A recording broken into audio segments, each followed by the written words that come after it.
Good evening, ladies and gentlemen, and welcome to another session from the Wise Asylum. What a week. Have I been chasing around this next fake king all week? Oh, they don't like it. Some of the arguments I'm not really arguing, but it's quite ridiculous, really, how people approach this stuff, you know. They've thrown Andy to the wolves for what? Having sex with a prostitute, giving her 15 grand. She was 17. Oh, no, it's disgusting, outrageous. We must remove his titles. Meanwhile, in La La Land, his daddy, the pretend king, the sovereign without a crown, Jimmy Savile's best mate. I mean, Jimmy Savile had a mentor, and that mentor was Prince Philip. This is why Jimmy Savile was tied in there, and because he was a Schley of Prince Philip, of course, he had access to all the royal family. And he liked Charlie Boy, because, of course, they were bringing him up for something special. But what really gets my goat, and it gets me goat to the point that it's outrageous, it's just such a statement for the capacity of people today, in that William, I'm not even going to call him a prince, is the patron of one of the biggest child trafficking paedophile rings going, and it calls itself Orc Academies.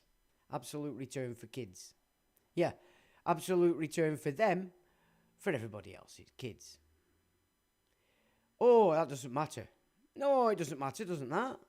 Epstein's massively involved with all the major players that have been involved in this academy system, which was the spearhead in incorporating our education system with a public-private partnership. That's what they've done.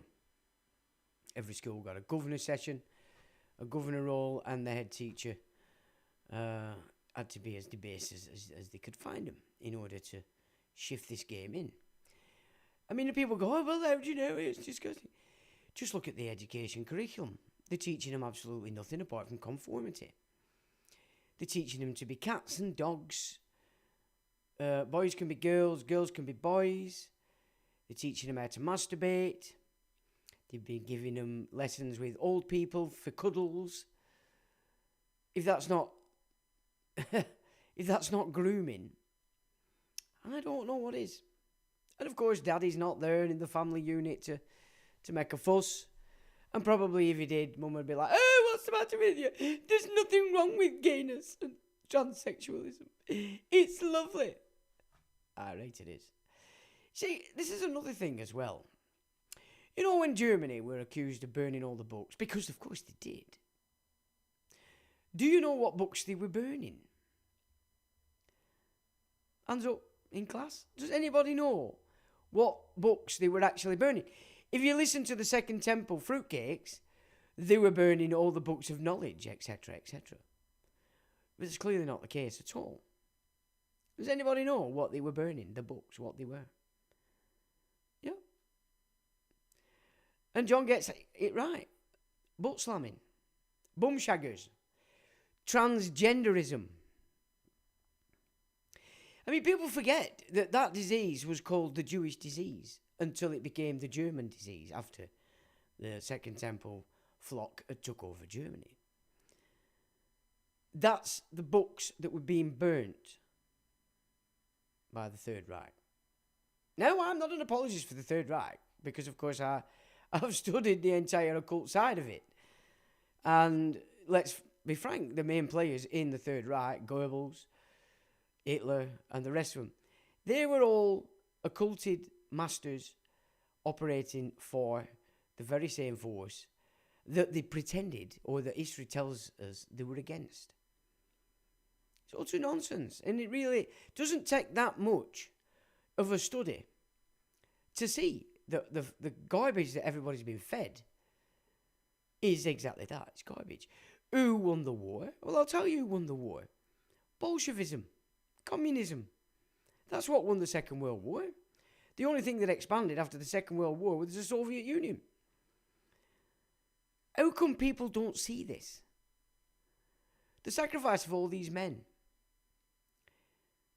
so that Bolshevism could completely take over Western Europe. And that's happened. It's taking place. Look at this idiot that we've got at the top of the game here. I put a video up on the Faceache. He's basically saying, I said I'd give it back to the British people. Written. If you don't like it, the door's open. Off you go. I mean, double-edged. Who's he talking to? Well, it depends what side of the fence you're on. You Tommy Robinson's brigade will probably think, oh, he's talking about the Muslims. Get out if you don't like it. But actually, that's not what he's talking about. He's talking about the Brits. If you don't like what I'm doing, get out, go to the Middle East and Dubai. That's what he's saying. Yeah, mute point. Transgenderism. That's the books that they were burning that had been shoved into the education systems in Germany. Under the Froebel model of education. Which, by the way, although it was invented by a German guy, once it was established, because he'd found a great way to actually educate children in the kindergartens by using shapes and blocks and things, it was brought over to London at the Tavistock, and it was tweaked. It was tweaked to program children, and then sent back to Germany to educate the Third Reich. I mean, I've got this stuff all over at my website. All over. But people today, we're remembering the sacrifice that many have made. But for what? What was the sacrifice for? The Second Temple fruitcakes. Just like the First World War. To rid Europe of its indigenous males. While the Russian Bolsheviks were thrust across America and Blighty. But they weren't just classed as Bolsheviks then. They were the pogrom Second Temple Brigade. And as soon as the First World War kicked off, all the men had gone. Who took over the lodges? There you go. And the Jews that were here, that had integrated, settled and found a land, as promised by the Old Testament. You know, they found a land because they decided to not be separate and to hate everybody, and there were lots of Protestant men to marry. They became a people with a land, but they had to separate themselves from the Second Temple Babel. They were going crazy of this massive influx of these Eastern European or Russian pretenders, these Yiddish speakers. Nothing to do with Semitism whatsoever, regardless of how much they cry about it. Nothing to do with it at all. Who won the war? If we're on Remembrance Day? Well, I'll tell you what, let's start to remember facts over fiction. Blighty didn't win the war. The United States didn't win the war. Russian Bolshevism won the war. Funded by French intelligence, two of the greatest Second Temple banks in Germany, and the military-industrial complex as it had been built in the United States. That's what funded Bolshevism. That's what funded the takeover of China. You know, it's just so ridiculous that we're 2025. That's a long way past 1945, isn't it? And still, the older generations hang on to this fantasy that everybody died to save the West. You all died to ensure there was nobody left in the West that remembered what the West was or should be. That's what needs to be remembered. But it's not, is it? Well, it's unfortunate. It's not only is it unfortunate, it's sad. And if people want a reference for why and how that's played itself out today, look at your politics. Your politics is completely taken over by Palestine, Israel. That's the only politics on the table. And the one that you all think's on his own, out there, free, the Farage aftershave, working for Estee Lauder and the Western branch of the Exelite system, is talking about UK. And still you can't see it. Blinded by false history. And so today again, a remembrance of the fantasy over fact. And it's quite sad. It's sad to watch all these people do this every year. Until, of course, there's not going to be many of that generation left. There's not that many of them left now anyway, after 2020. Because they were bright and they fell for it again. A new corruption to the blood, patented and owned by the No Hide Trust. The Second Temple Brigade as they move the Third Temple into place. And still they dance. So yeah, that'd be my remembrance today. Let's have a look at something. Let's get fact in the mix rather than fantasy. Your monarchy has been destroyed. And people think, oh, it all went to pieces after the Queen died. It went to pieces in 1649.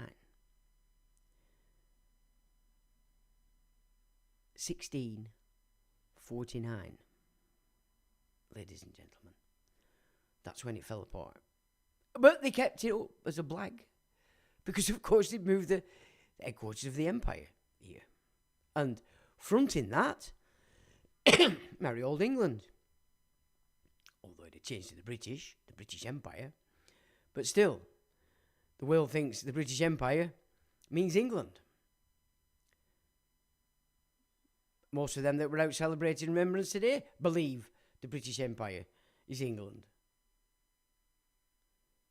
Well, if that were the case, and you guys were actually remembering England, then today would have been a day of remembering fact, and not fiction.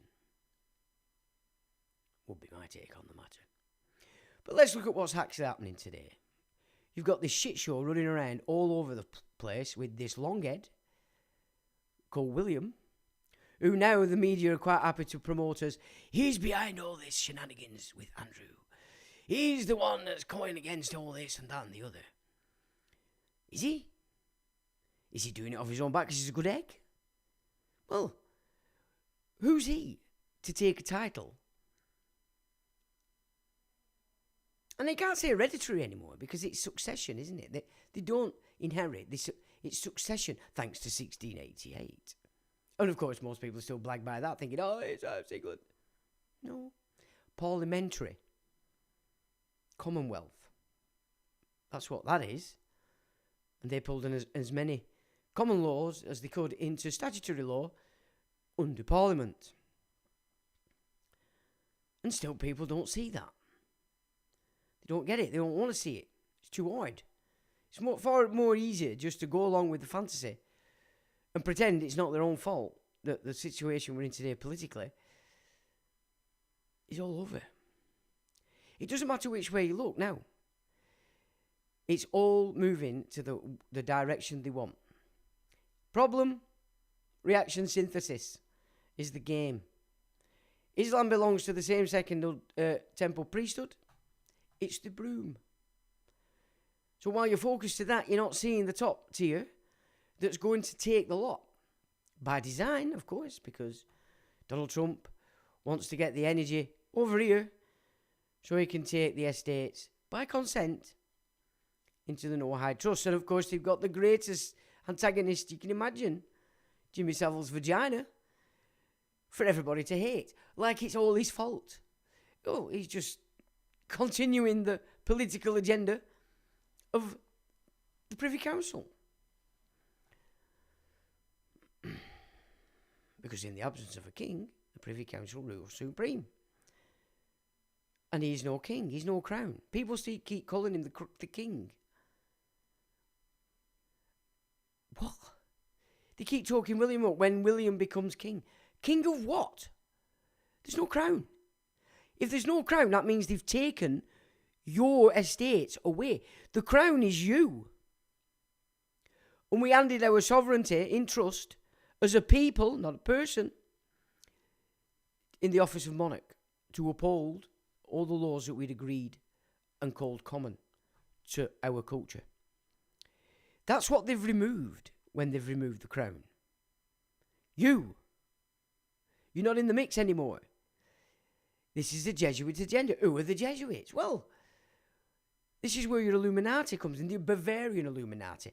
Not the beginning of the Illuminati. The Illuminati were all over Spain. The Alumbrados.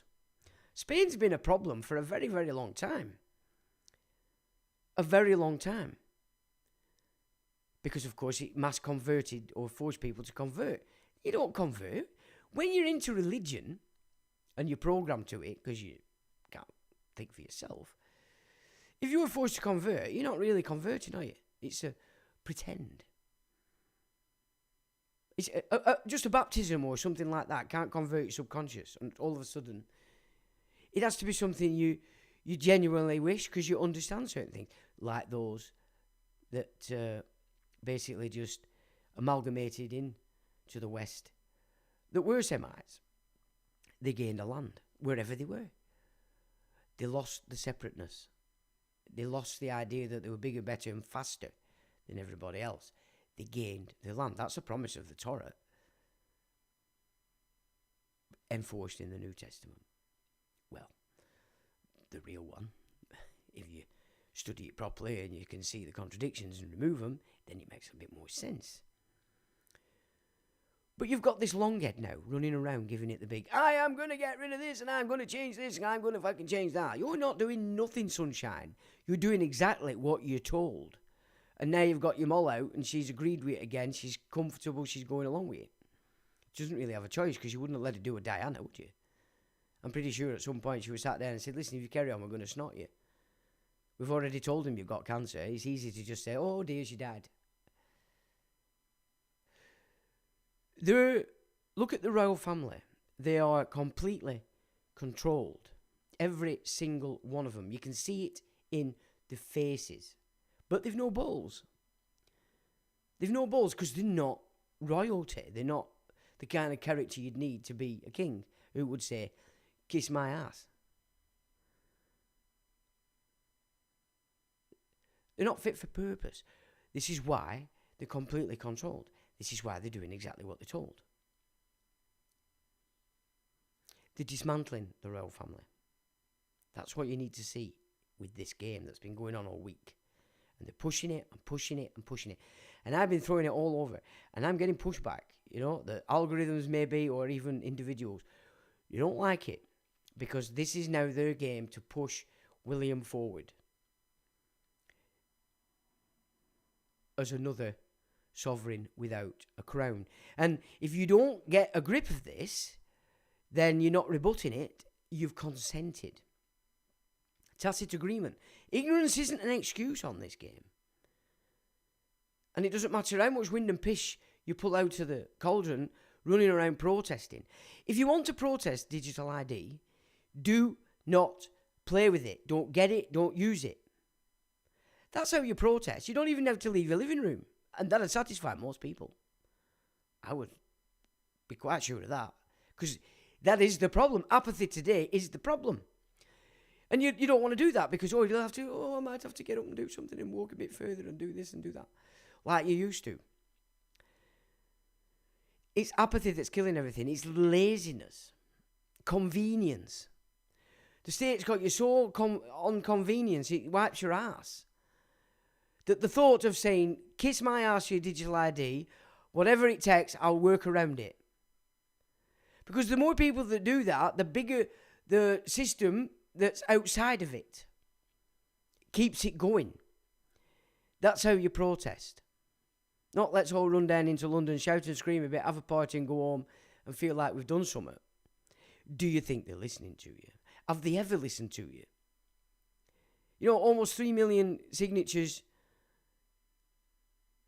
Did it matter? No, it didn't matter, because all you've done is underwrite their authority. You said, please, sir, you are the authority, and I'm saying, don't do it.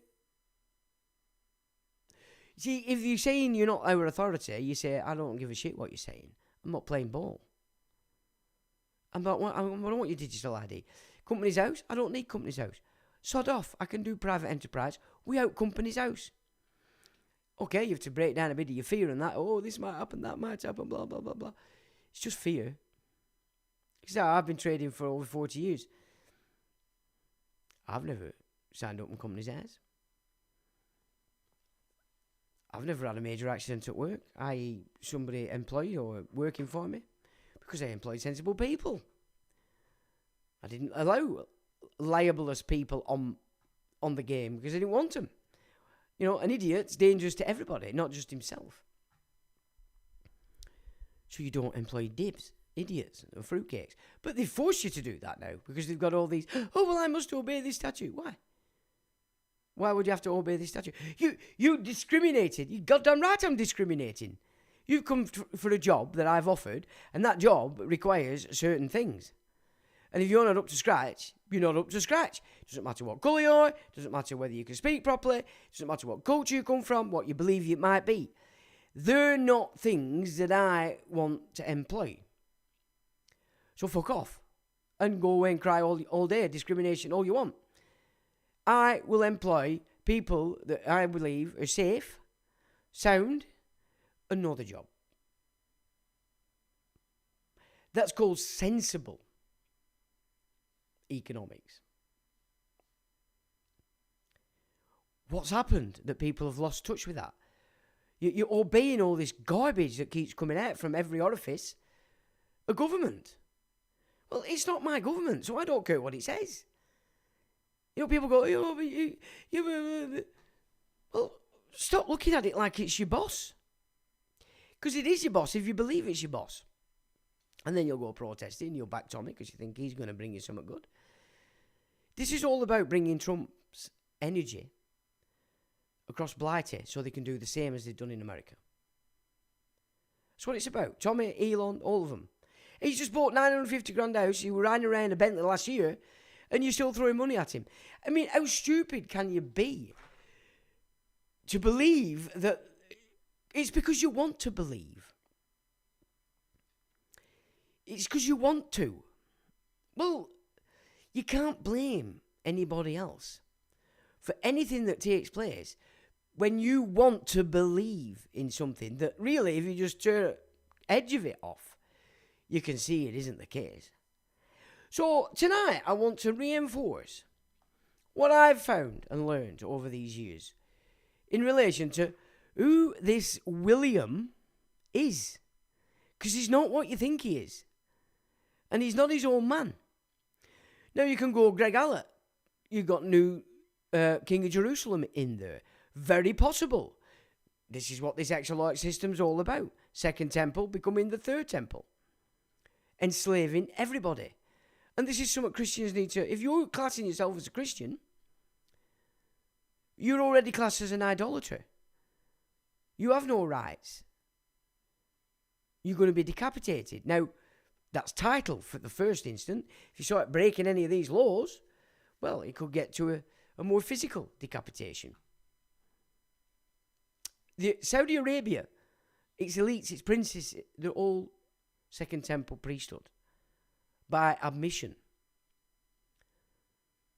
So who do you think they're working for? And what do they control? Sunni Islam in its entirety. Why is Sunni Islam controlled like that? Because they don't read the book. There are no bigger, better, faster people out there, regardless of what group you class yourself to be. Because you're not studying it. You're not taking part in your own study of these things. You just believe in stuff because it's easy. But this William guy is a serious piece of kit. So at the beginning of this, I put up this image, and it's... So we're going to look at how EMI Group, the European Institute of Management, an absolute return for kids, and the Dutra for child sex abuse scandal. But it wasn't just a child abuse scandal. This was snuff. This was torture. And it was all based around a network that procured these children for elites. A lot of Saxe Coburg-Gotha, a lot of Catholic bishops and such in there. This was an elite network to satisfy the elite people. And starring in this show is Prince William, Kate Middleton, Jeffrey Epstein, and Paul Marshall. Paul Marshall funded it into being. This is the guy that runs GBN News. This is a guy that has a son that were in one of the bands that's now being pushed into politics. And people don't want to see. It's far easier to attack Andy for shagging a 17-year-old 3 times and giving her 15 grand. If you can't see that Andy's a scapegoat because the monarchy is completely controlled by this Second Temple priesthood, and he doesn't have a choice but to go along with it. He didn't have a choice but to do that interview. They scripted what he had to say. He didn't make it up all by himself. These people are fully 100% controlled. And Prince Philip, from my studies, was the one in that, as well as the Queen, who knew exactly what they were doing. They knew exactly what they were playing, and were more than happy to hand their offspring over in order to be abused in the way that they have, in order to procure the situation we have today. People with no character, no soul, no mind of their own, and no balls. Because fear runs the show. And so this game that we're seeing at the moment is about destroying the rights of the people in the crown. And they're giving you an acclaimed...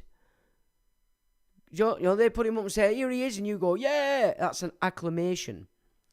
An acclaimed sovereign without a crown. The Jesuits. Formed by Rothschild. Adam Weishaupt. And what did they become?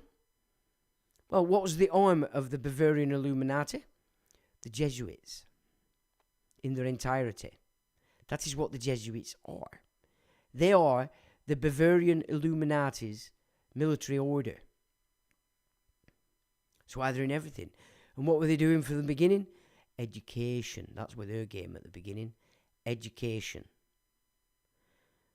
Yeah, they are the CIA.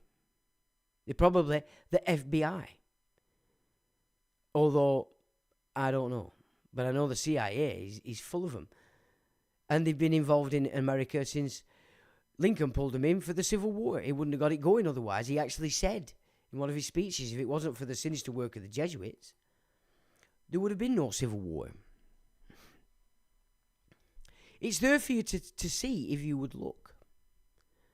But people don't want to look. They're too busy running on the subconscious program because it's very difficult to reprogram the subconscious. So we're going to look at data that I've got on my website, and it's been on there. I've had it on this website maybe, I don't know how long, but I've had it online since about 2009. So this is nothing new to me. I've been papping on about this for years. It's not all of a sudden it's come up and pulled this out of the cauldron. This is the data that I were researching many, many years ago. And everything just kept seeping into another and another and another until you could see the picture. And Epstein was a major part of this blackmailing of folks that would become powerful people in these organisations that would then blackmail to follow and toe the line. And Donald Trump, in my opinion, was not just a friend of Jeffrey Epstein. He was very close with Jeffrey Epstein, perhaps to the point that Trump was one of the beneficiaries of the blackmail network that we know as Jeffrey Epstein, which before that was Robert Maxwell. You know, this network of blackmail has been going on for a long time. You can trace it back even to the Prohibition times and the gangs that were involved in that. But that's what Robert Maxwell was doing. That's why he had so much power. That's why his children were brought up with the royal family, so-called. Yeah, they were mates. The kids mated together. Robert Maxwell had full control on behalf of, well, the Second Temple priesthood. So it's important that people recognise that this is just a fulfilment of a very long agenda that's been kept out of the public arena because people have been entertained since the 1950s. Rock and roll and everything that's come after. Entertainment. You're looking over there, which means you're not looking over here. You only have to watch the old 70s things like The Professionals and The Sweeney, especially The Professionals, to get a glimpse of the blackmail that were going on and how these Arabs and other forces were basically taking over Whitehall because of the blackmail. So these blackmail networks, such as Robert Maxwell, this data were up for sale. They would sell this data to a government, and the government would then utilise that by blackmailing our government or our back-end ministers in Whitehall to do the bidding, allow them to take it over. This is how they've done it. So the Epstein network is seriously important in this giant paedophile trafficking global network that involves UNICEF, it involves Bernardo's, Red Cross, your NSPCC, your social services, the police, because the police are there as the jackboot to force these things. This is what happens when your nation incorporates. When it becomes not governed by the laws of the nation and the state, but by the laws of profit. I mean, I sit on the Costa in the morning on a weekday, and every morning there are kids that have obviously been thrown out of the school and sent to a special school. And they come and get picked up at the Costa outside that. And those vans that are whizzing around collecting these kids, they're getting paid per child. And these are you kids, in most cases, that are saying, no, I'm not conforming to your communist bullshit. No, I don't want to wear a dress. But, of course, the schools are, they're bad people. They need to go to these special schools. It's all about the money. They're making money. Referrals by schools to social services or other organisations. There's a cash payout. Your offspring are cash cows. That's what they are. They're making money for the corporate state. Because every system now in this, what we call the state, is corporate. It's in their interest to procure your offspring by whatever, whether it's special schools, whether it's social services, care homes, fosterers, etc. Money is being generated. And then it's being charged to your tax bill. The private-public partnerships, which means the profits go into the private and the liabilities and the debts are being taken from the public purse. That's what private-public partnerships mean. It means away with the benefit. I mean, just think about British Airways. All that cash, all that employment remained in our economy. British Rail, all the people it employed that were paying tax. All the infrastructure belonged to the state, to the nation. All the money that were generated in wage tax, in fares, the engineers that were fixing them, the people that were looking after the tracks, it were all staying in our economy. British Gas. Norweb. You know, your electricity and your gas. I mean, the national grid still belongs to the nation. And I've got a document that's saying that they're charging something like 4.35 pence per unit. And these energy companies, not gas or electric companies, energy companies are marking that up by a huge amount and charging it you because they've got a license for that meter. They're not charging you for the energy, for the electric or the gas. They're charging you for the meter because they've got a license to do so. And that money is being funneled into this new energy project that Jimmy Savile's vagina keeps telling us is about to come out and save the world. And this clean energy shit that they've got going on. Basically what they're saying is, at some point in the future, you're going to have no energy. There's more coal left under these lands than has ever been taken out in the entire time since the Industrial Revolution. And that's a proven geological fact.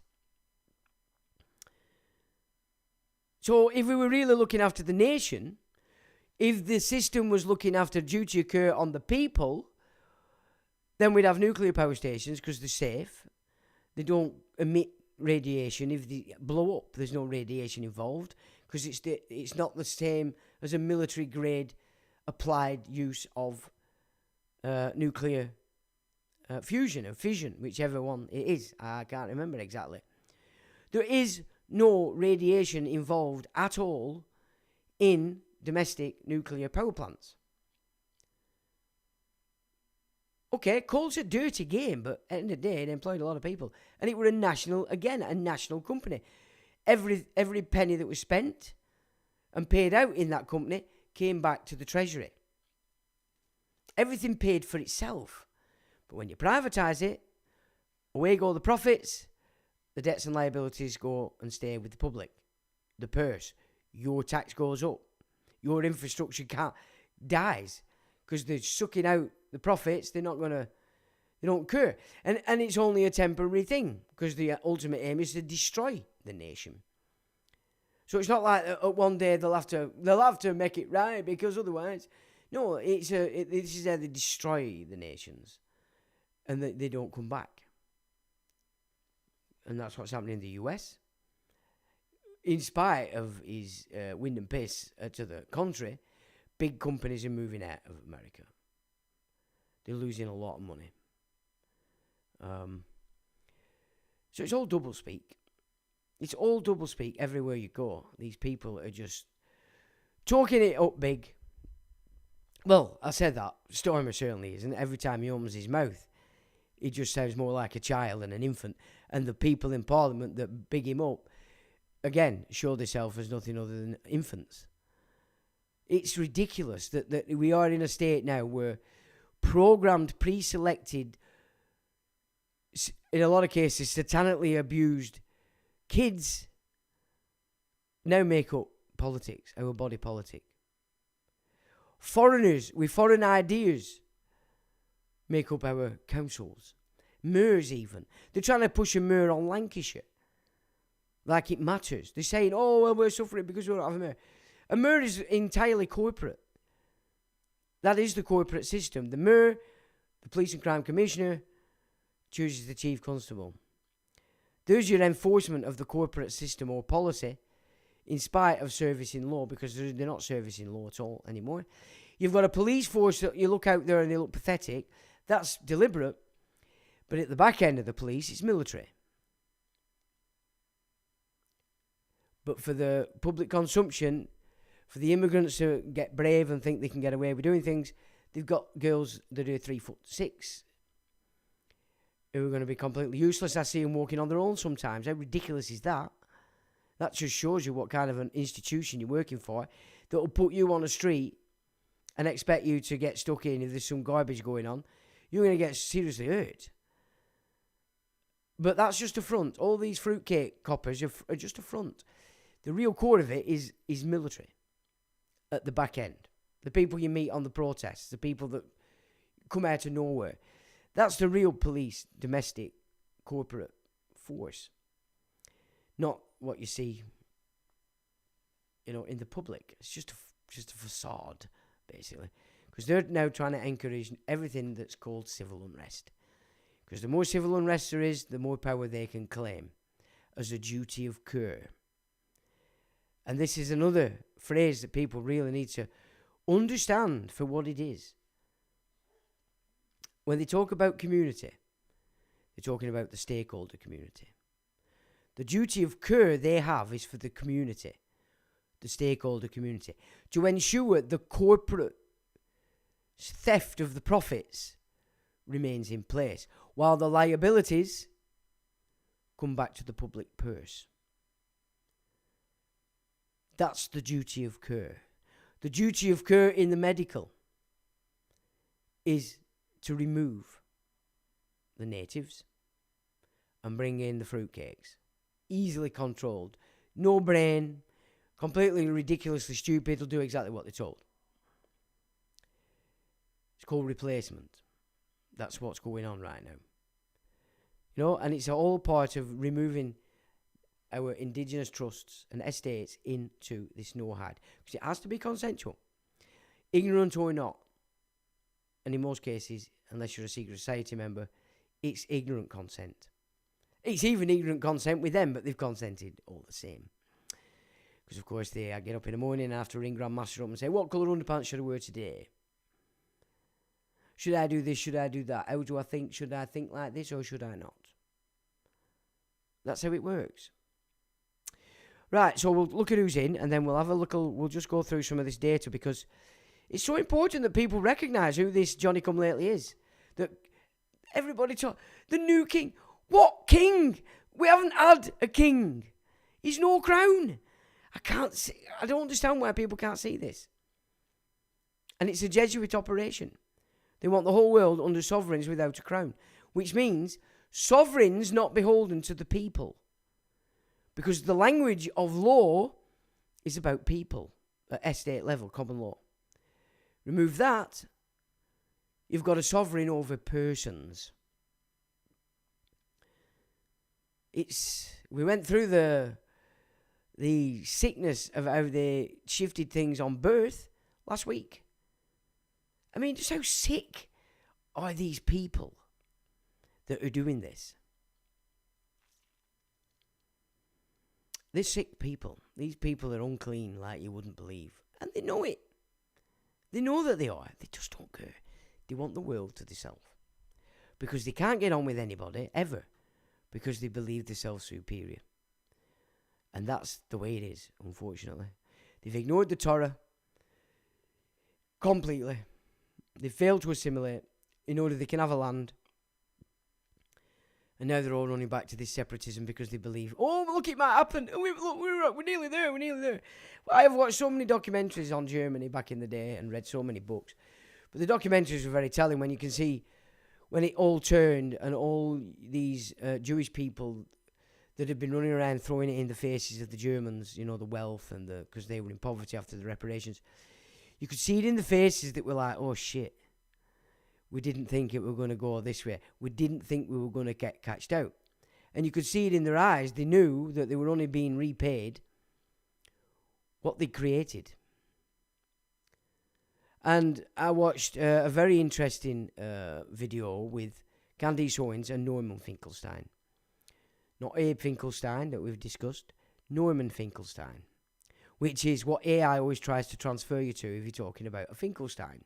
He doesn't want to talk about Abe. He wants to talk about Norman. Well, Norman's gone and done a blinder.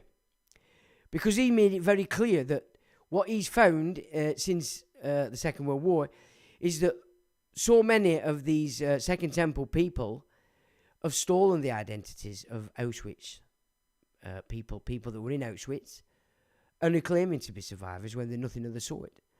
I had a bit of a spat the other day on one who's one of them's died, so-called, and I just put up, was he really one, or did he just steal the identity? Oh, well, my God. Uproar. Hardcore uproar.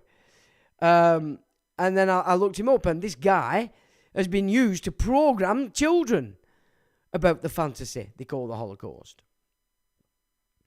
And I'm not saying it's a fantasy because I want to say it's a fantasy. I've studied it. I've looked at it. And on one of my pages, although they've removed all the videos now, they're a young Jewish guy, a young Jewish lad, himself from Israel, decided to go and investigate this Holocaust. So he went to Auschwitz. He went all over the show.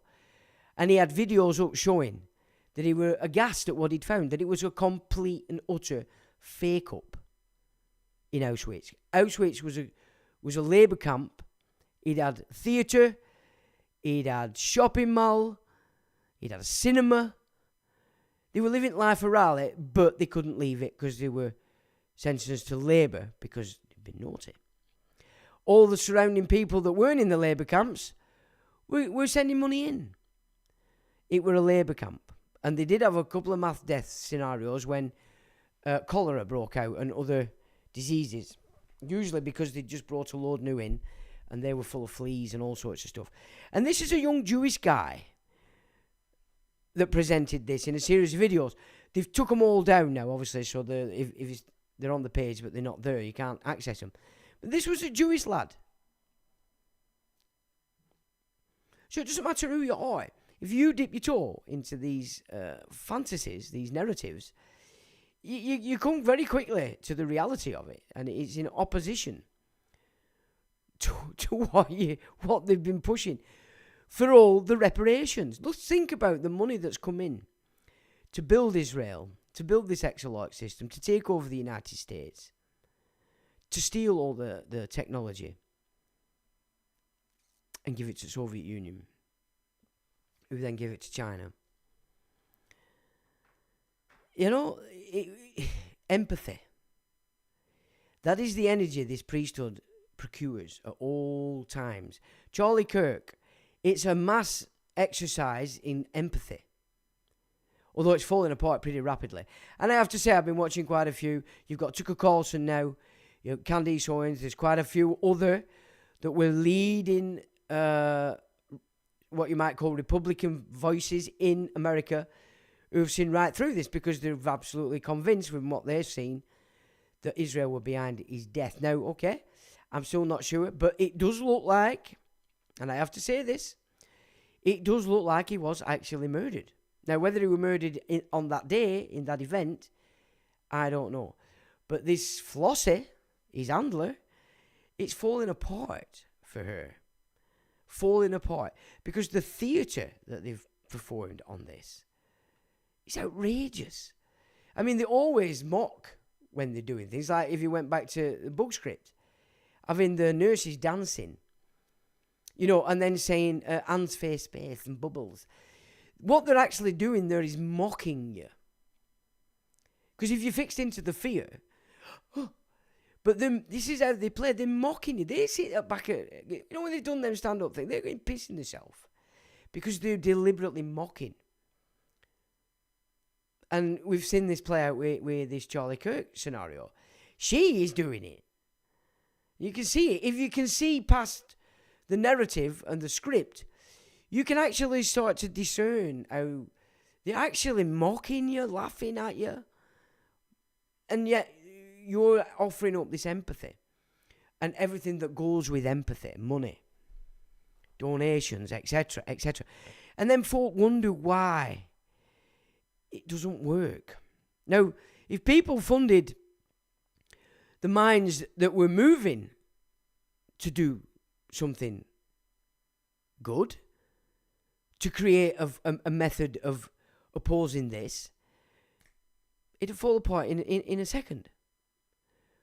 But this is the thing about it. And maybe this is the thing, that us guys that are real, we don't utilise all the tricks of the trade like they do. And that perhaps is the problem. Maybe we should utilise that like Alex Jones does. And they all utilise the empathy. And the money flows in. But we don't. We don't because we're not fake. We don't want to enter. You know, because people like me know full well it's very easy to become what it is you're fighting. And then all you've actually done is join the same energy. Because if you start utilising the same stuff, you then are that energy that you're opposing. And that isn't the way it's supposed to go. So, unfortunately, it really is a sign of the mentality of the masses, or the mob, as Rome calls it. So we'll look who's in, and then we'll have a look at some of this data. I'm not going to bore you stupid with it, because I'm going to put the links up underneath after you. Because if you're serious about it, you can study it for yourself. But starting in this show tonight, Prince William, Kate Middleton, Jeffrey Epstein, Paul Marshall, and other animals. All right? Right, so, who's joined us? John says, hello to you, John. June says, evening, Sean, chat, evening. June, Slipknot, all right, Sean, everyone, evening, Slipknot. The Realist says, welcome, and welcome to you, The Realist. Paula Meadows, hello, Paula, nice to see you.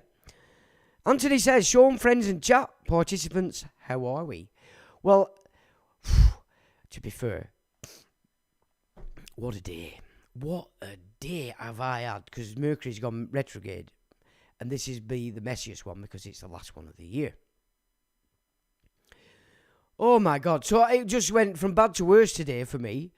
Nothing worked. And I kept thinking to myself, I wonder if Mercury's gone retrograde.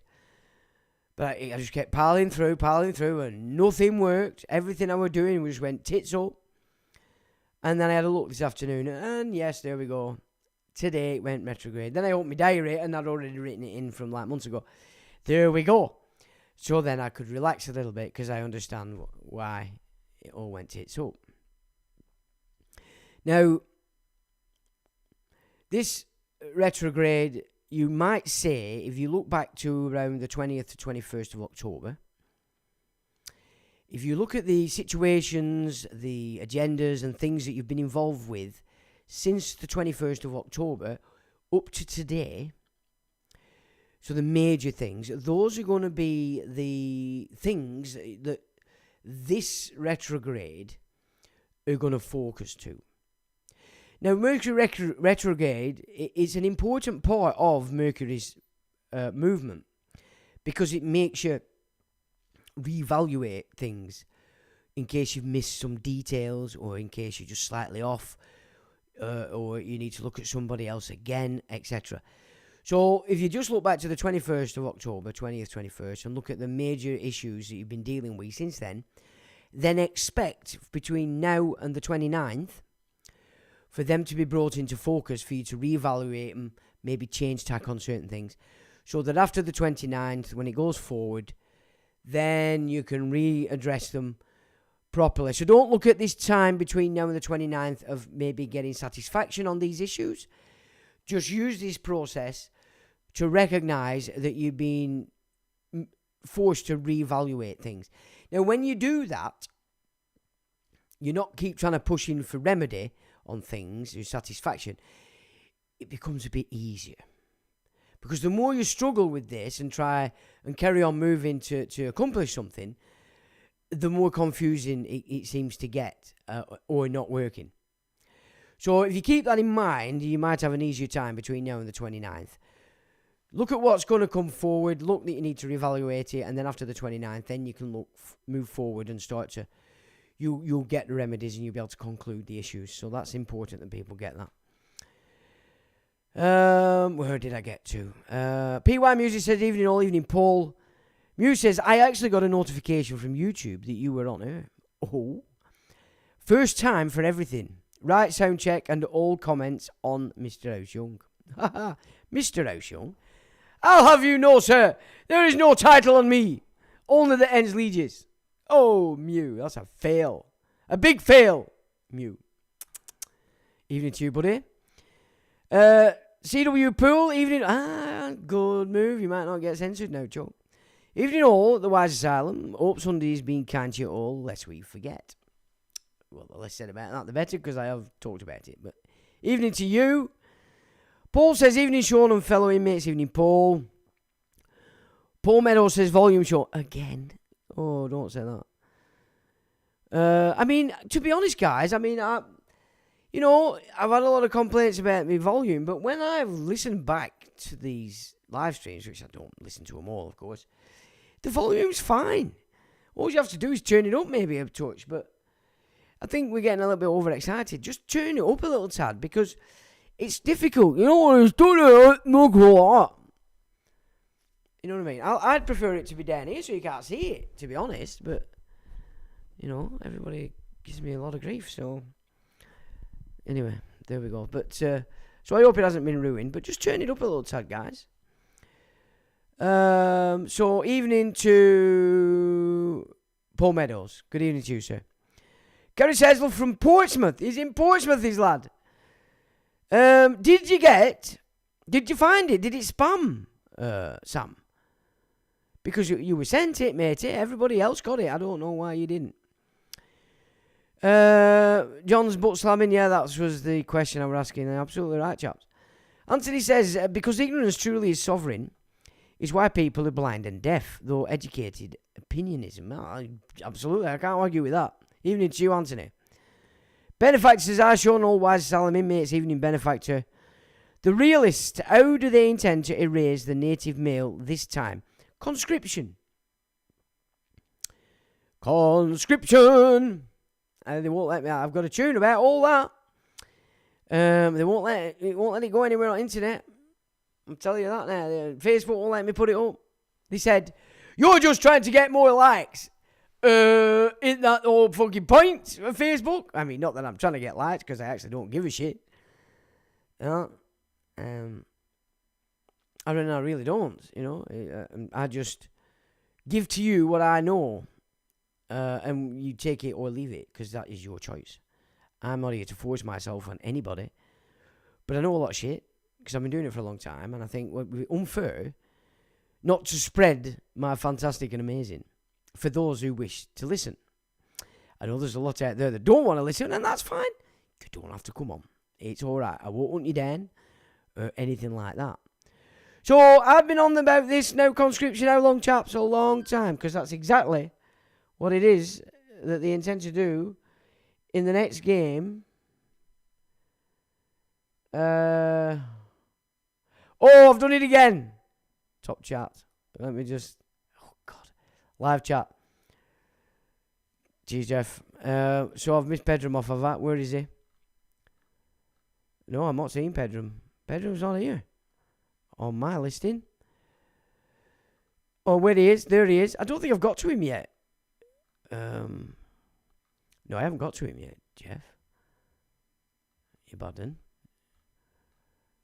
Where are we? Oh, no, there he is. There he is, Pedram. No, he's up there. Right, it is my bad. I need to get a grip here. Pedram says, hello all. Sean's right. Bolshevism took over USA too, according to Diana West Investigative Research, among others. Yes, absolutely. Evening, Pedram. Because, I did miss him off. Well said, Jeff. Yeah, you can give me the cane later. Right, where are we? Upward says, hi all, I'm a bit late arriving tonight. I hope you're all well. Evening to you, Upward. Hope the leg's better. Eunice gives it the plonk. Evening, Eunice. Anthony says, puppets, whose role is to be the focal point and attention of the sleeping masses, frontmen and masked personas put in place for the ultimate deception that is distraction control mechanics 101. Yes. John says, good vid. Thanks, John. Anthony says, for the mass populace acronym FEAR. Flee everything and run. Or if you have something about you, it should mean face everything and rise. Absolutely. 2 options, but only one real choice. Absolutely, my good man. Queen Beatrice and her husband involved, says C.W. Poole. Beatrice of the Netherlands. Well, back in the day, it was pretty clear to me that the Dutch royal family were way above the Windsors. Because Prince William was under command of, what were he called? Prince Bernhard, who set up the Bilderberg Group back in 1954. So he tried to do what Leopold had done in the Congo. He tried to set up his own thing in Africa, but it failed because he was shit. Yeah, the Dutch are very powerful, way more powerful than the Windsors, who have been abusing our throne for quite some time. So yeah, absolutely, I'd go with that. Hammer the thumbs up button, says Anthony. Yes, please, give it some thumbs up. Solvamist says, Sirius, she's those eyes, he says. Even is Solvamist. Ed Freedom says, I Sean all. Evening, Ed. Right, so we go. The Zionists will start civil unrest, says Ed Freedom. Well, if you fall in, Tommy, Farage, the aftershave, you are a Zionist, whether you like it or not. So, absolutely. Martin Glasgow says Oliver Letwin dumped secret papers in park bins for months. What do you mean by that, matey? Let us expand on that for us.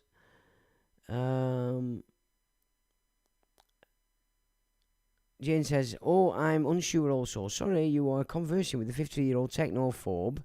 Ha, but I have premium spirit. Maybe that's why. Ha. Okay.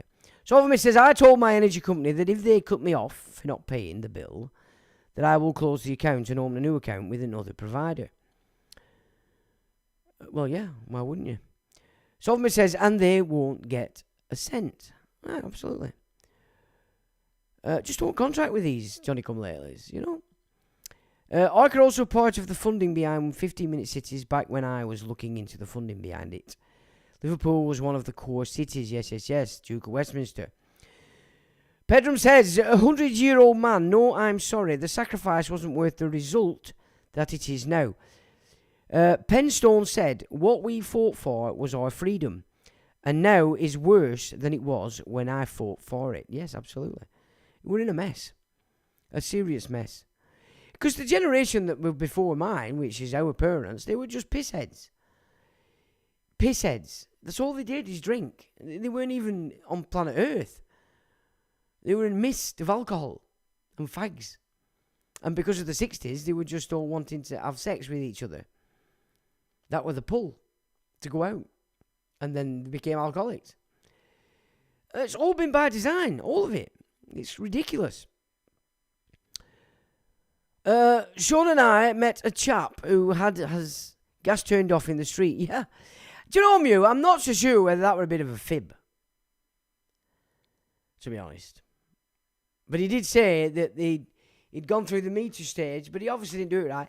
And he said they cut him off in the road. I think that might have been a bit of a fib, but I don't know. He did say that. Solomon says, yeah, I'm in Australia. John Francis says, I was sectioned in 2020 when I woke up. The police that took me away were all men pushing 7 foot tall. Absurd. Really, John? Oh, well. How long did you stay in there, lad? Did they make you take the magic pill that they made my mate Danny Patronymic take, which didn't do him any good at all because he died. Good lad, that fella. He were a good un. Solomon, he should have told the new provider that he'd just moved in.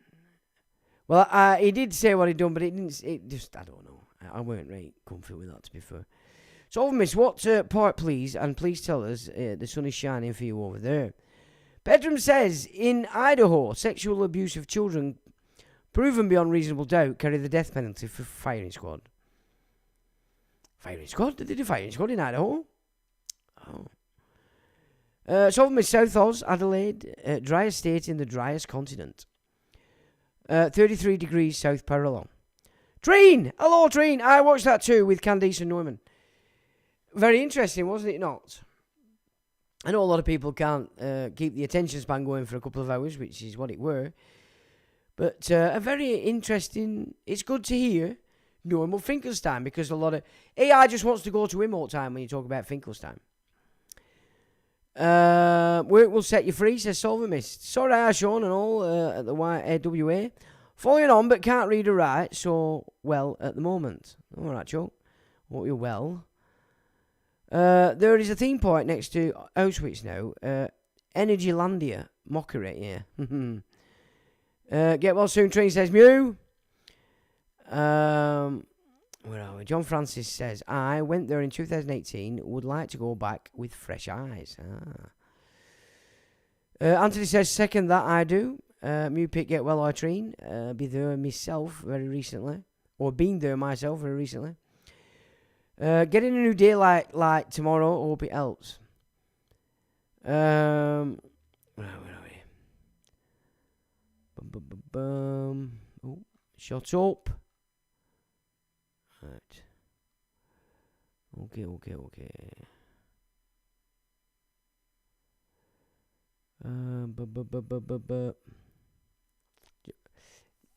Okay. Well, we'll do another conference in year anyway, New Year. So there'll be time for you to. I'll probably give you a bit of notice as well. So it was a good gig, I'll tell you that now. We enjoyed it. It was really good, interesting. It was some fun, but it was a good one. It was nice to meet people. It's always nice to meet when everybody meets up proper. You know, you're talking to real people then. Sugar with the Big C, says John. Oh, you want to get on the hydrogen peroxide, John? You want to get in contact with me, mate, in week. Got cataracts all in my retina, for fuck's sake. My doggy has cataracts too, so it's blind leading the blind. Oh dear. Sean, I think you and I both have Mercury in Aquarius, so it affects us big time. Well, it did today. I'll be alright now. Now that I know what crack is, I can work with it, so it'll not be too bad. Yeah, you could be right. Where are we? I'm not saying that one for it, Treen. I'm not going to say that one. Right. Hello from Islandistan, says John. Hello, John, and welcome. Is it getting bad? Still bad over there. I know the Northern Irish are getting a bit excited. That'll sort things out, and that's a fact. They're coming together, which can only be good. So I know Sean on that Mercury front. Bloody Gemini, earth sign ruled by Mercury, inflammation of the throat glands, so the cleanse is on. But I'm quick to anger, so I'm aware Mercury's at play and situated. Yeah, it does help some if you know, at least you know what's playing out. Volume's okay from the start. Solvements, thank you very much, sir. I do think it is, and I have to say, when I've looked back on them, it does seem to be okay. Paula says, Sean, check Nigel Watson out. He did a post today about you and Sheep Farm, about No I Trust. I didn't watch it at all, but he had people unsubscribing. Volume fine. So this is Nigel Watson. What were we calling his names? Oh, send us the link, Paula. If you can, I'd like to have a look at that. Check Nigel Watson out. He did a post today about you and the Sheep Farm, about No I Trust. But yeah, people unsubscribing. This is ethic, people, aren't they? This is really bad. Unless you were having a laugh, which I don't mind. I like. There's no such thing as bad publicity. I know. It's one thing I learned in the music game. It doesn't matter what you do. It's all publicity. So if somebody wants to take piss out of me, go ahead, lad. It's fine. I'll laugh myself. You know, I don't take myself that seriously. Paul Meadows, we need a link. If you can't send it on here, will you send it to lifeinthemix22@yahoo.com? Because I want to have a look at that. But just let us know what we're doing. Would it be naughty or would it be nice? People unsubscribing. I don't know.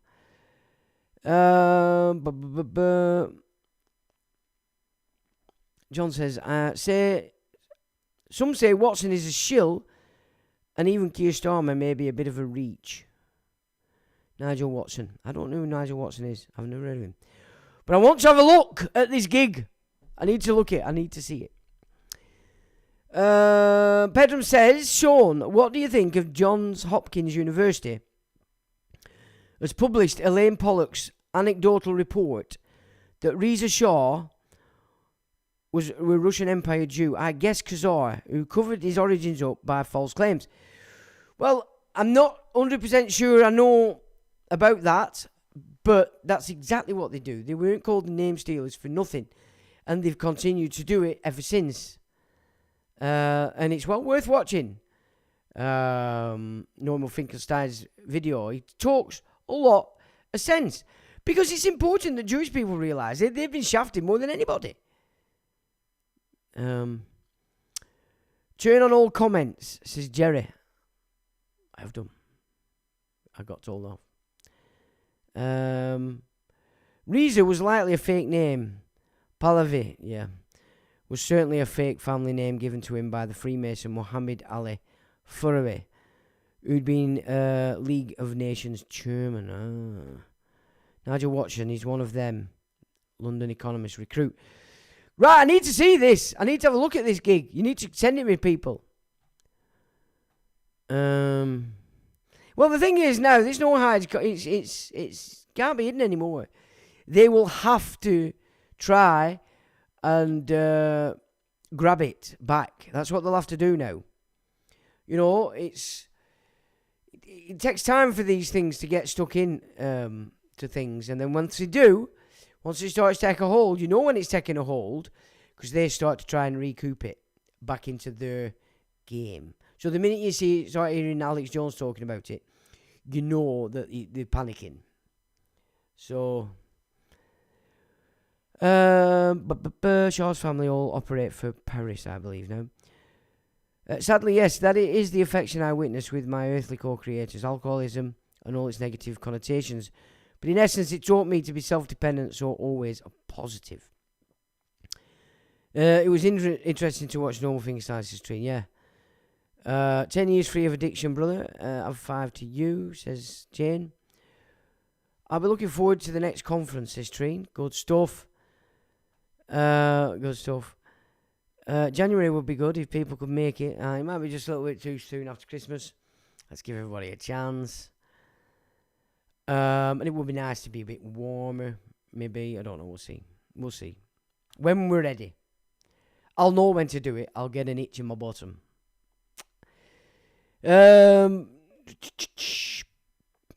Paul's laughing.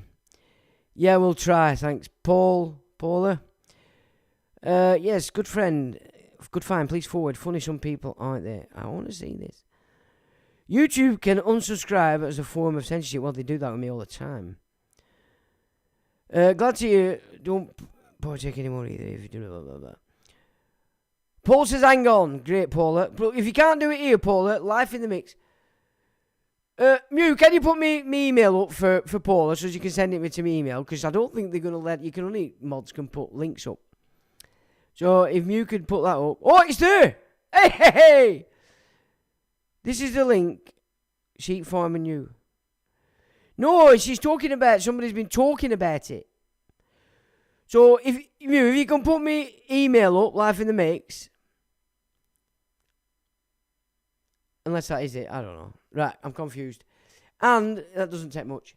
So we'll just mosey along in this data because it's disgusting.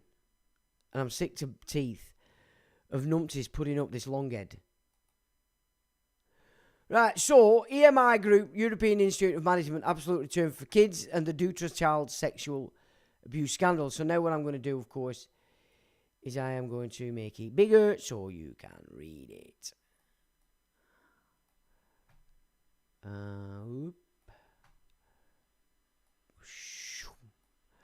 Right. So I put this up on this website in 2022, but this was actually created a long time ago. The video in question that evidences it were probably done in about 2007. Listen, when we got this together and put it out, we got Arpad Boosen to resign as the chairman. Okay, and Arpad Boosen was the slayer of the Fiat magnate, I forgot his name. Very well known guy. He's dead now. So ARC and EIM Group. EIM Group chairman Arpad Boosen. Right, I've got it. Excellent. Cheers, Jeff. Right, sweet. So that is actually the one, is it? Oh, no. So you can put that link up here then, Jeff, can't you? Because you're a mod. So if that's the video in question, if you want to put it up on here, then everybody else can have a look as well. So is this guy calling me names, or is he nice? That's what I want to know. So Gary Garcia reckons Candice is a Jesuit educated bloke. Well, I mean, they are clever with this controlled opposition. I am watching it. I'm watching it all just to keep my eyes on it, but yeah. Right, yeah, if you can put that up, that one that you just sent me, or is that it? Oh, that's it. Right, I'll leave you to it. You know what you're doing. Right, so that's the one, everybody. And if they're calling me names, that's disgusting. Anyway. Right, EIM Group. So Arpad Boosen was the chairman of the EIM Group and also of ARC Academies when it first kicked off, okay? But we got him to resign because they were just piling this stuff out and sending it everywhere, for a few years. It became untenable for him to keep him in. Was also chairman of ARC, Absolute Terror Kids, although now resigned because of Life in the Mix. All right. Putting it simply, there is evidence on this video that ARC is associated with the Dutra child sex abuse, torture and murder scandal in Belgium in the late 1990s. Well, ARC by association with EIM would be more precise. Once this video was uploaded on YouTube, threats were received that this was defamatory and it should be removed. Removed it. www.911.co removed it, and www.etruth.org removed it. So people did start to remove the video because everybody were getting threats. The video demonstrates an electronic link between EIM Group European Investment Managers and the EIM Group European Institute of Management Chairman Jean-Pierre Etter. The second EIM Group, European Institute of Management, is reported as being deeply involved in the Dutra scandal. And there is a link, okay? After the death of CPIC in 1981, PIO was recognised into possibly being even more influential than the European Institute of Management. Colonel René Meyrus, a good friend of Major Jean Bouguereau, the protege of de Bonnevizen and Vanden Boyants, who were these guys involved in the Dutra, and accused by X1 of being involved. X1 is a code for one of the whistleblowers, and being involved in the child abuse network, and became administrative director of EIM. So the people involved in the Dutra then became a part of this European Institute of Management. Okay, so this is where we get the tie. But the video actually shows the link going to it.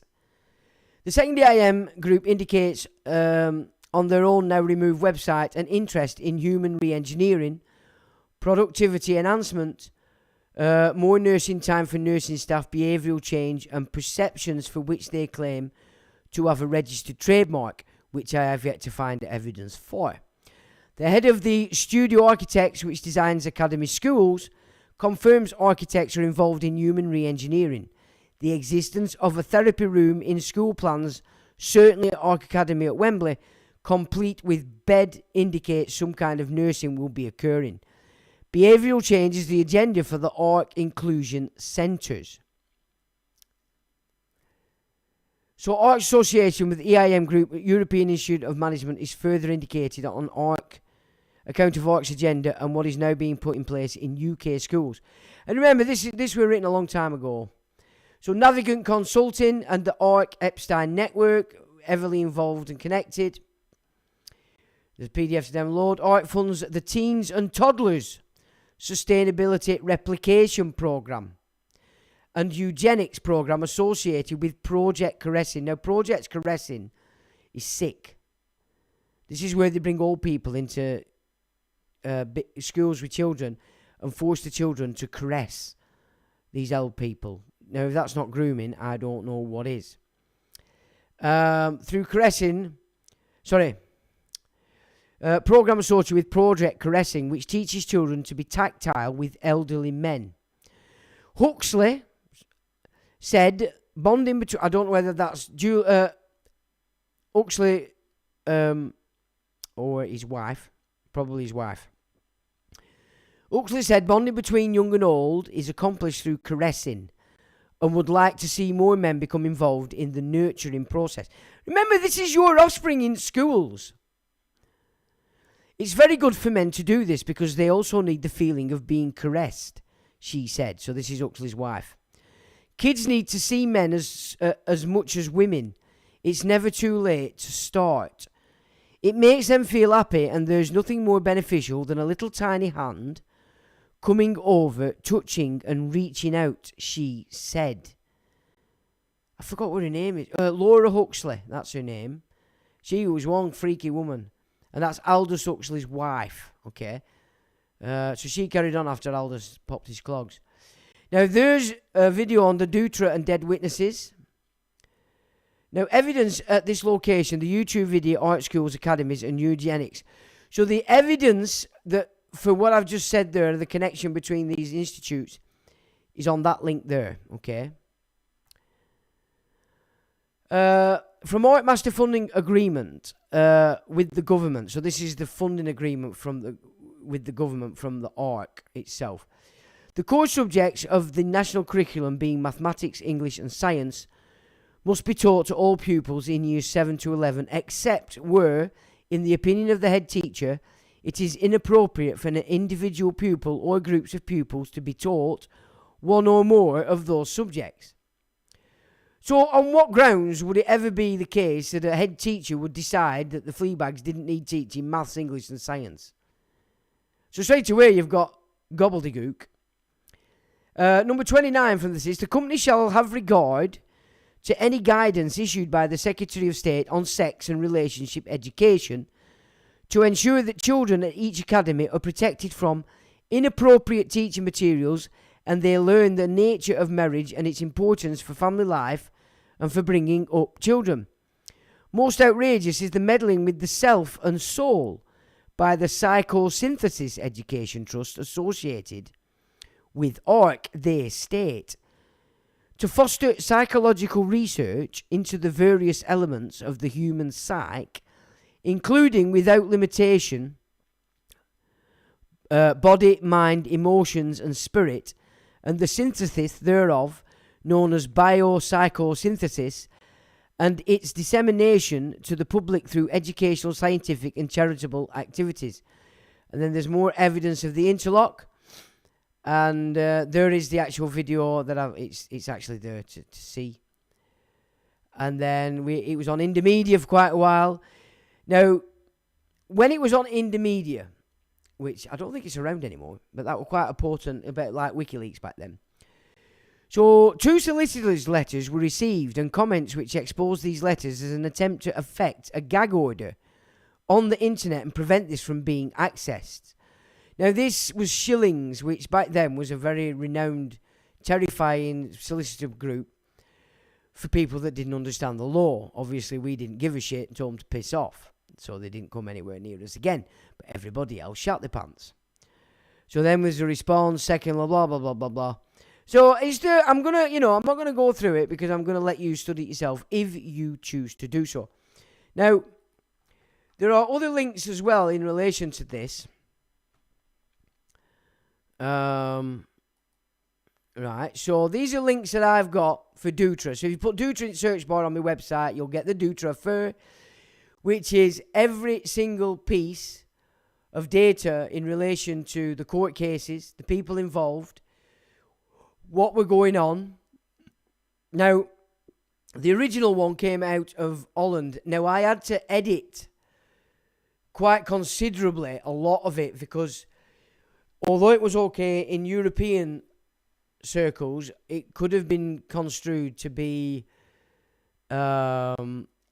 explicit stuff. So I basically, back in the day, spent a long time editing the entire piece that came out of Belgium, just so that it could be used on Blighty without running foul of any attempts to remove it. So there's the Dutra affair. You've got the Dutra case and victim witnesses tell a story of dark power, which it does. There you've got this one that we're looking at. You've got the brief history of Belgium there as well. Then you get into the Epstein Clinton Foundation, ARC, Absolute Return for Kids, Adam and Eve, and Noah, all intermixed. Then you've got how deep is the Epstein relationship with Absolute Return for Kids? Very deep. Lily Safra, wealthy woman. Kevin Spacey, ARC, and a few dead accusers. How the child and adult trafficking networks operate. And then, of course, there's a lot older posts if you hit that little older post at the bottom. But if we just, I'll give you an insight into this one. It's horrendous to study this. It's really bad. But honestly, if you want to know what's really going on with these networks. So they're the faces involved in the network. Some of those are the victims as well. Procuring these children for snuff, for torture. And So I put this on this website in 2023. Of course, this was put together way back in the day on the other websites. Perhaps one of the most chilling expositions on the elite child abuse and torture networks to date, with first-hand accounts of direct experience within this network, which is vast and continues to this day, hidden and protected by the secret society cults that ultimately benefit from such acts through the blackmail and damaged personages that are birthed from such actions. What you have to understand, John, is that sometimes there are forces and events too big, too powerful, with so much at stake for the other people or institutions that you cannot do anything about them. No matter how evil or wrong they are, and no matter how dedicated or sincere you are, or how much evidence you have. This is simply one of the hard facts of life you have to face. And that was former CIA Director Circle member William Colby giving advice to his friend Senator John DeCamp, urging him to quit his investigations into the Franklin child abuse affair and to write a book about his experiences. And that's the Franklin cover-up, second edition forward. Another major expose of serious crap. Now, there is the original dossier that I've sort of edited. But if you want it in full, and believe you me, it's explicit, it's there as a PDF to be accessed. But if you really want to see what this is really about, that is there. It made me ill reading that at first. And I'd read a lot of case studies and such on these networks. But that really does take some reading. It's terrifying. And these are just excerpts from it. And you've got Belgium's X-Files on Olenka Frankel investigation. This is Chateau des Amoros, Mothers of Darkness Castle, most evil place in the world. I think David Icke covered it quite a lot in his early days. So it's a very well-known satanic centre. This castle must be one of the most evil places in the world. Chateau Amoros, or Mother of Darkness Castle. I have known about this castle's existence for quite a few years. I'm sure you have not. So this is my reason for getting this securely into our blockchain that we all have invested now to build. This place known as Chateau Amoros Castle of Kings, which is incidentally another name, the Mother of Darkness Castle, or the Place of 1,000 Points of Light, that George Bush Sr. made an allusion to in his inaugural speech. Surely a secret in joke to his darkest of political backers. So yeah, if you remember, we were taking note back then. He did use the 1,000 Points of Light in his inaugural speech. Well, this is what he was talking about. It's reported as being a place essential to the elites of the Illuminati of Dan Brown fame, a veritable hub of satanical practice and enrollment of future members. It was formerly owned by the Saxe-Gotha-Coburg family, which you might know more as the Windsors or the British royal family, but they sold it onto a family who are the wealthy owners of the Solvay Group, inventors of Prozac and industrial-scale producers of fluoride, which is added to all the water that you drink. It was also at the centre of one of Belgium's biggest ever paedophile scandals when a person known as Marc Dutroux was arrested for organising orgies and sacrifices of children in satanical rites where many of Europe's wealthy elites were known to be present, invited to share and enjoy. The case was soon shut down for reasons which thousands of people in Belgium protested in the streets at the time. I mean, I remember all this in the 90s.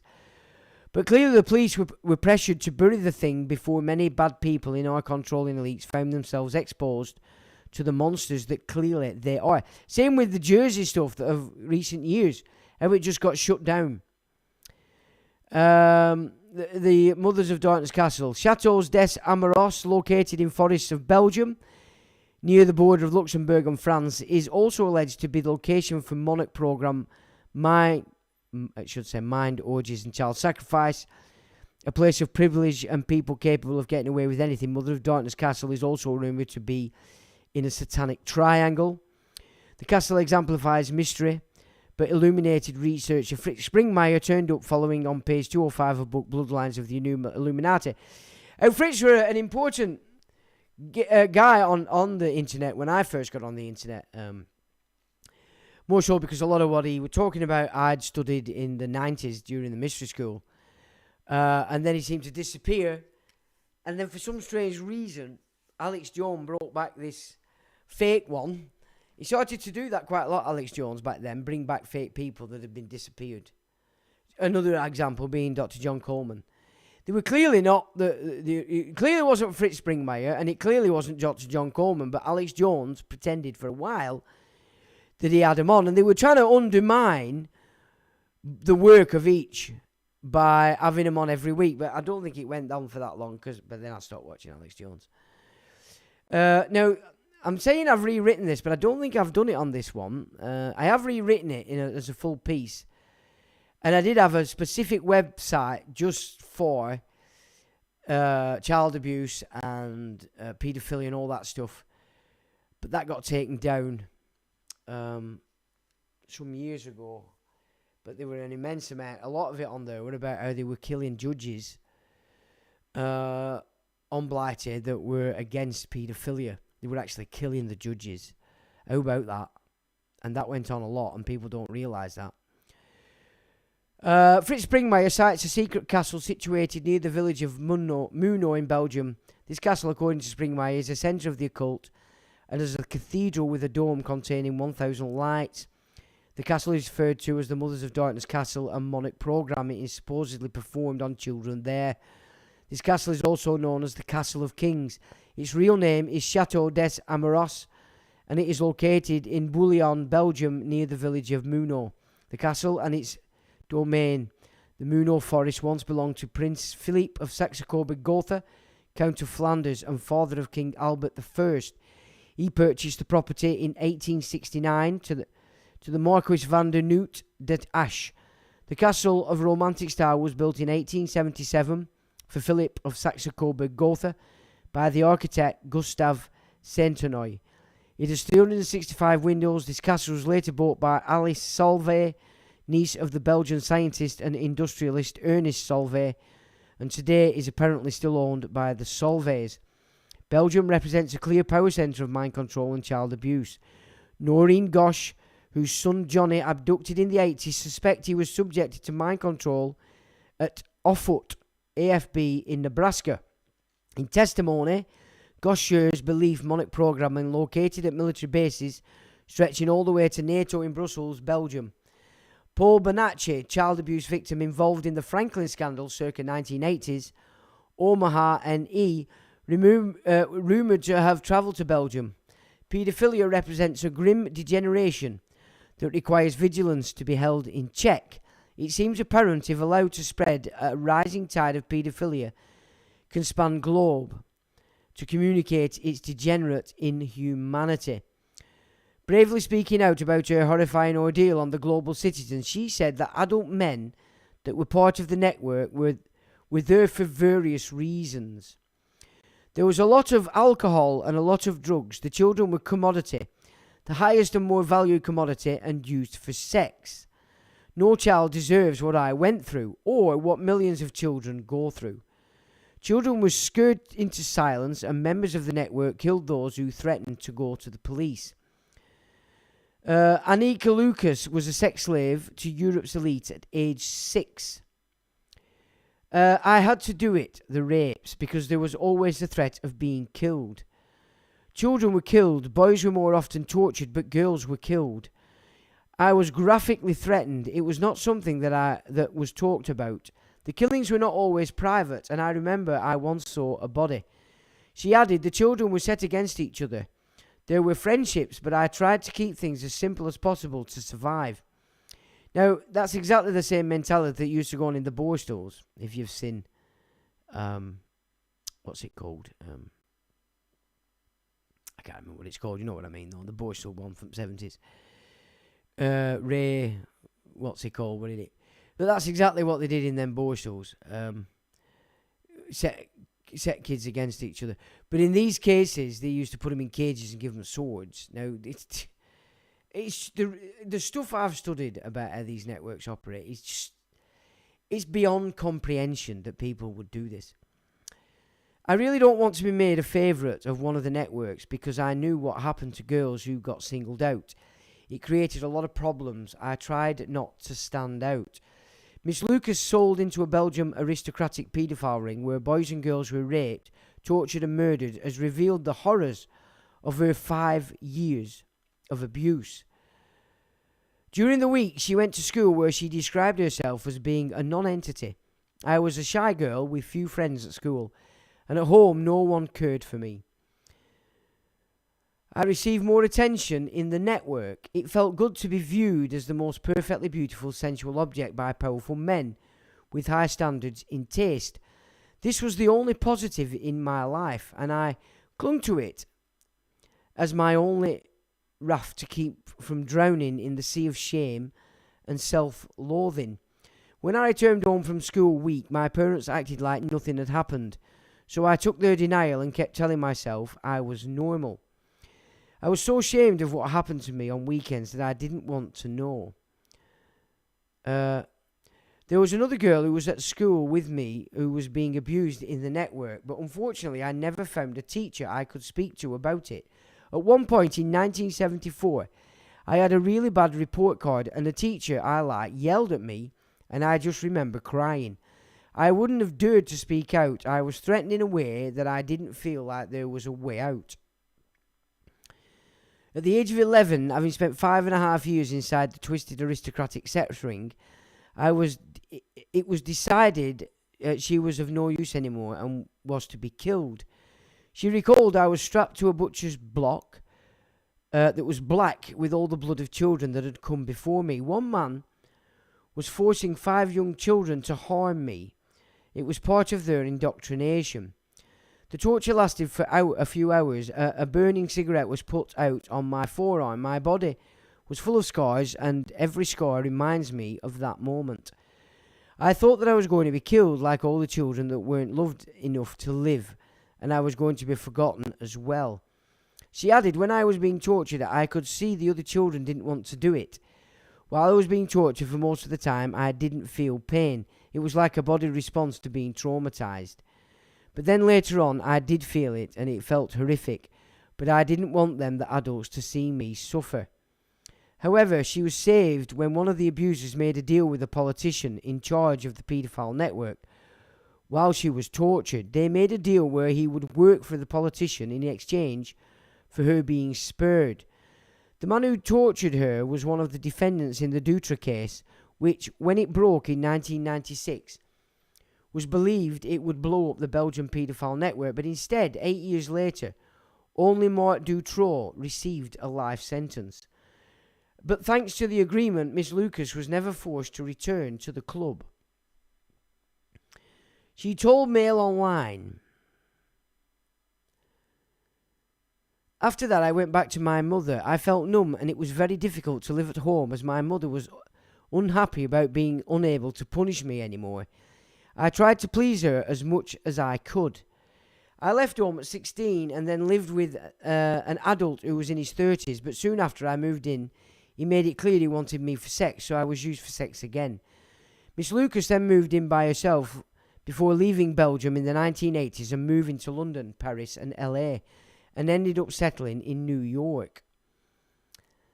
Miss Lucas, who has a 15-year-old daughter, said, I wish that wasn't my story, and I wish it was different, but it's important to speak up, and I did spend decades coming to a place where I felt I was worthy of living. Right. I think the fact you had to hurt other children was the most damaging part, as I felt like I was a perpetrator and not a victim. My daughter asked me some years ago why she didn't know her grandmother, and I told her because she wasn't a safe person. Then last year I told her in general what had happened. She heard it, and a few days later she gave me a hug. It was very moving. Miss Lucas founded Liberation Prison Yoga in 2014 to help other people who had been incarcerated and vilified as a child. She now runs 30 yoga programs every week in various prisons that focus on healing. She said, it's been a 30-year healing process, and prison yoga organisation is the culmination of my healing journey, sharing healing modalities with those traumatised by incarceration. It's very rewarding and empowering work. I have spent my adult life trying to heal from the deep wounds of the past. A spokesman for the Federal police in Belgium said they were unable to comment on Miss Lucas' claims. Dutra and the dead witnesses. Now, I thought I'd recopied it all, the edited version, but I haven't. I've actually just put a bit up and given you the original, so I didn't realise. I haven't looked at this stuff for quite a time. I forgot what's on that bloody website, to be honest. What else did we have? Oh, I've got a link here, child abuse. I don't know what's on that.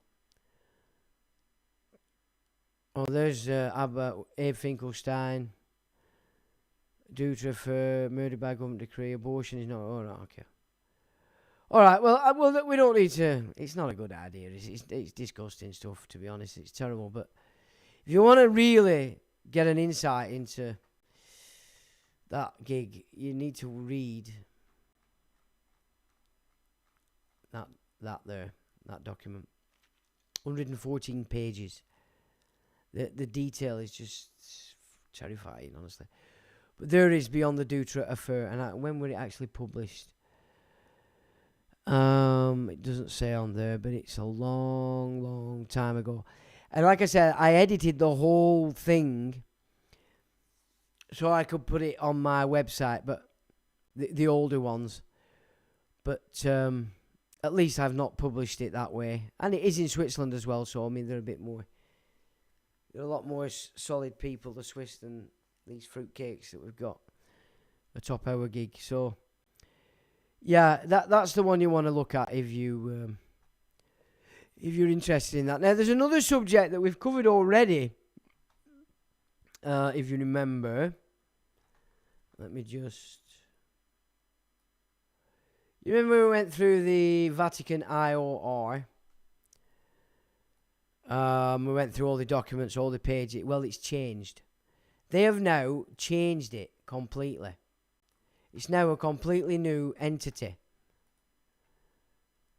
And I only had a short time to go through it today. But there's the data that was on the other one is certainly not on this one. So there's obviously some major changes going on in banking with the Vatican, with this new Pope. So again, it's just something else that if you wish, I'll put the link under and you can have a peruse. But I am sick to death of Andy being scapegoated for having sex with a 17-year-old who he paid 15 grand and being made to be the most ugly bum shag on the planet. When the guy that they're all bigging up, who's kicking him out apparently, is the patron of one of the biggest global paedophile child trafficking networks connected to Druta on the planet. And I'm fed up of it. People are so stupid, it's just beyond belief. And, you know, some of the garbage that's come out, mainly in America, believe it or not, we're chasing this week. I've chased it all week, just making sure people get this link.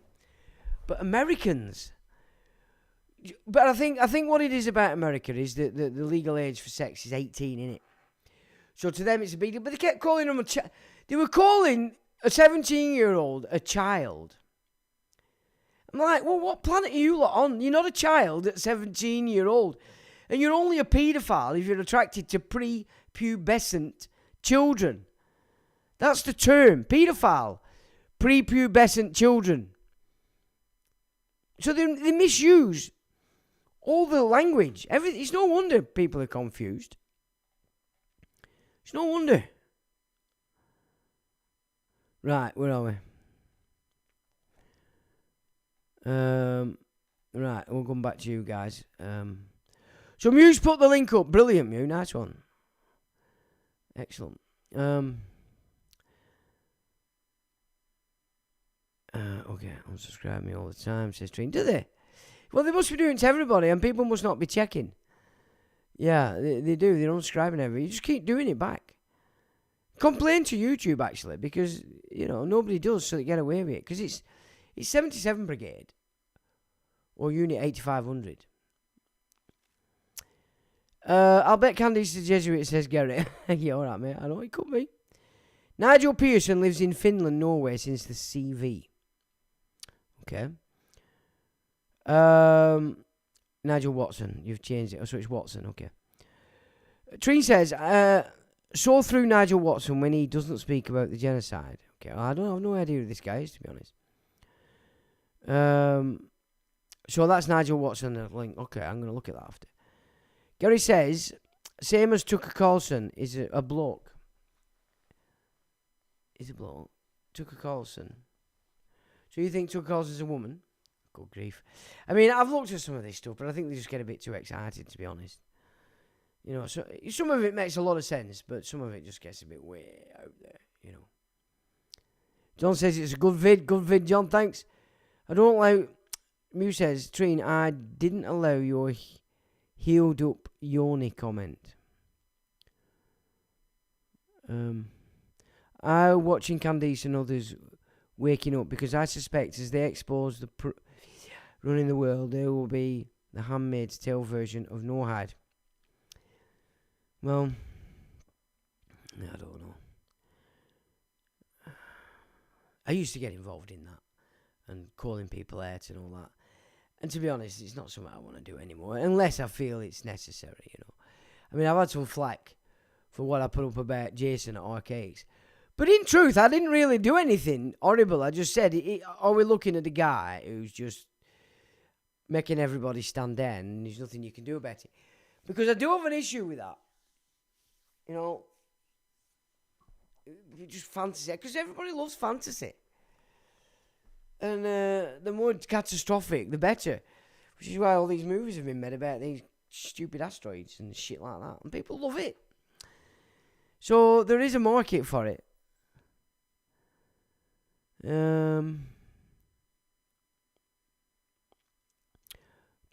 Paula says thank you. Thanks, Paula. Yeah, he's got it up. Nice one. Treen says a bloke in a frock. Who? I haven't got any frocks on. Treen. Google is apparently promoting the Jewish Shah report. I guess it could be a psyop to invade Iran and put it under Israeli's rule. But it's already under Israeli rule with that lot. That's what that Islamic thing is. It's completely Second Temple. And put it under Israel's rule. But there are indications for the claim itself to be true. Okay. John says, know an ancient old ex-military man who goes to the local school to help with reading. I mean, we do have to be careful. Not everybody that has, you know, a wish to help youngsters is necessarily bad. But, you know, if you're a paedophile, what are you going to be attracted to? Wherever there's kids. You know? It's just a action-reaction, it. You know,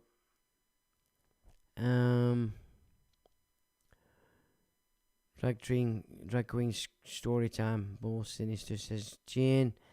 Anthony says, yeah, from the guy shit talking your sheep farm collaboration show. All right, sporting a show shell symbolism, clearly got his head up his arse and operating from that negative root energy. Oh, I can't wait to watch it. I love it when people slag me off.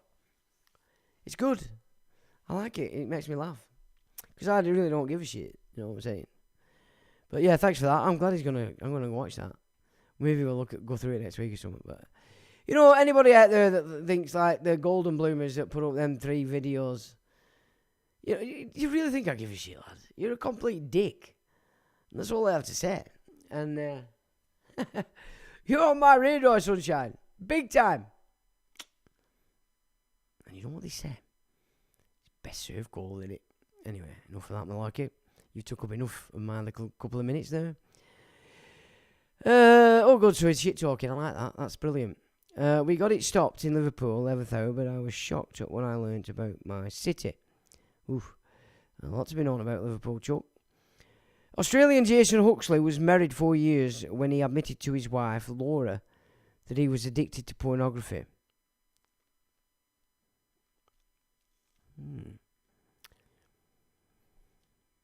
I've watched some Dutro Belgium stuff, and that guy who mysteriously died after telling folk about it, says Treen. You want to read that document? I mean, I read it years ago, and then, like I say, edited it, so it embedded in. But if you want to know what that hoity-toits get up to for fun, or as Blavatsky said, it's the unveiling of the hierarchy. No, the what's it called? I forgot. It's that, yeah, I'm glad I forgot all that stuff, because I used to know all that shit, all that occult shit. I'm so glad I don't know it all anymore. I really have to go and look again if I want to delve into it, and that's good, because to empty yourself of that shit is good. The castle where those offers go hunting kids once released into the estate, pure evil, yeah. George Bush were into that. Daddy George Bush. That is on the Bridge website, Treen. I'll put a link up to it after. Always wondered about that 1,000 points of light sketch. Really? Well, there you go, Chuck. I have Sean's website, so much on Sean's website. Amazing. Well, thank you very much, darling. Off memory, that I don't do enough work on. I should do more work on it, because I've still shitloads of work that I haven't published from back in the day. I mean, I've lost shitloads as well, but I've still got shitloads of stuff that I did. I mean, the Contingency Act. When I was doing that Peel Part thing, it just opened up so much of what this Contingency Act were. I just had a massive page as a front page, and every report I'd made about the contingency game that were going on were coming off this page. I mean, that was when it were being put in and people were shocked, but now it's so embedded. I haven't put it up because it'd be a lot of work. Plus, it'd be like, well, we already know, But then it was like, ooh. Off memory, there's a documentary on the tube called Through the Eyes of the Devil about satanic abuse and the trade of organs from the abused when near death. The clientele, high profiles from society. They are. And Mew's put the link up. To the website. Thanks, Mew. That's weird about Springmeier. Yeah. I mean, it were weird because they did it with Springmeier and then they did it with John Coleman. It was so obvious it weren't them. And they were trying to bring them on so that they could undermine and change the narrative of both of those characters.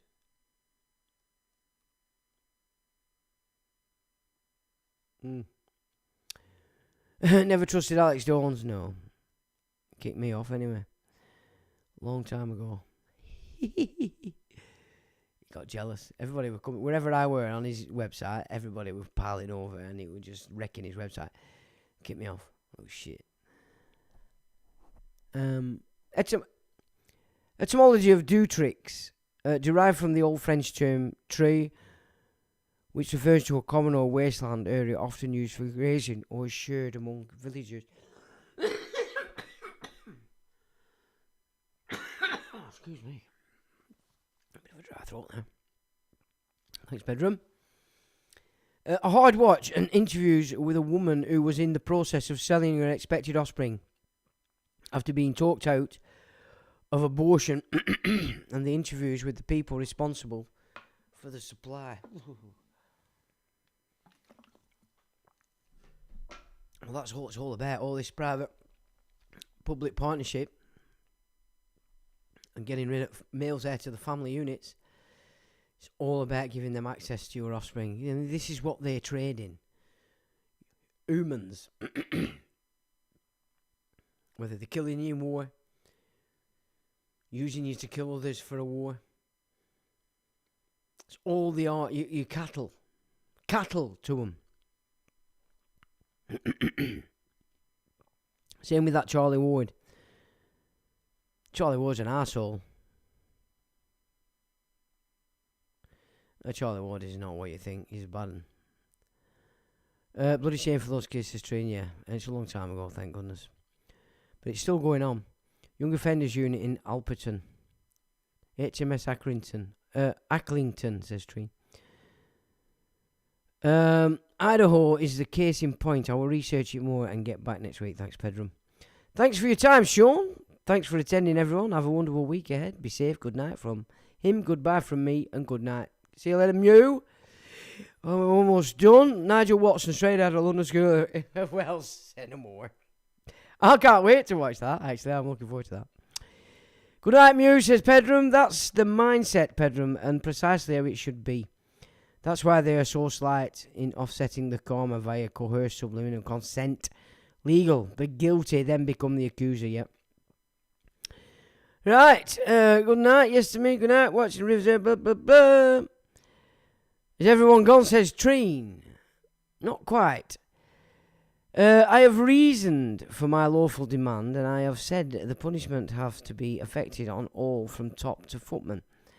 As it were, joint enterprise, common purpose, crime at wartime, says Pedram. Who's Charlie Ward, please? Just stick it into Google, you'll get him.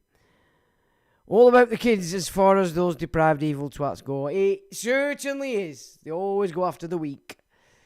Chaps, thanks for joining. Mods, thanks for modding. Remember, Mercury's gone retrograde till the 29th. So if you can work with that, you'll be less likely to get excited and upset, and things should move on spiffingly. So, I will say, hope you all have a good week. Till the next time.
electronic